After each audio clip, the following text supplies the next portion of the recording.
What we want to do now is take a closer look at the British experience and perspective on the war. And to do that, we're joined by Gideon Litchfield, Deputy Editor of The Economist Online here in New York. Thank you very much for joining us, Gideon. Thanks for having me. Do you think that the United Kingdom is going to pull its troops out of Afghanistan?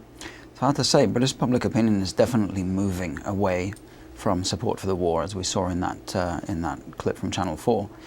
And what we're also seeing is that there's an increasing number of high-level commentators who up to now have been supporting the war and are beginning to say, no, let's get out. And the most high-profile and recent one was Kim Howells, who used to be the minister for Afghanistan and was a big supporter of the war to start with, and is now saying, no, let's pull out. The strategy isn't working.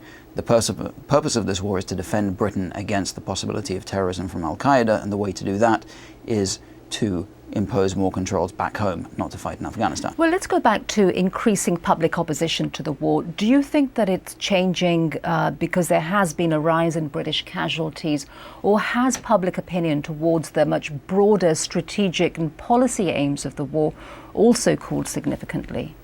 I think that it's certainly a large extent to do with the casualties, but I think also the British public has been confused because there have been mixed messages about what the war has been for.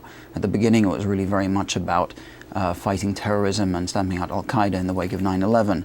Then it became more an issue about bringing democracy to Afghanistan. Now there is the fear that if Afghanistan falls to the Taliban, maybe that destabilizes Pakistan too. And if you end up with a jihadi regime in Islamabad that potentially has access to nuclear weapons, then that's obviously a great risk. But I think the result is that there is some uncertainty among the British public about what really the purpose of keeping the troops there is at all and what benefits it's bringing to them. Right, so in a way you're saying that the strategy hasn't been properly explained to the British public, and if that's the case, do they then feel that this is their war, or do they feel that it is America's war? Right, well, partly is the fear, I think, that the strategy hasn't been well explained, or that the strategy has also been shifting, and the public hasn't really been able to keep up with those shifts. But now I think there's a sense of, well, what is it really bringing to Britain other than the deaths of soldiers? And nobody can really convince them of that. Right, and there's a possibility that the strategy may shift again. The White House, of course, is contemplating the idea of whether it should or shouldn't send more troops to Afghanistan, possibly another 40,000.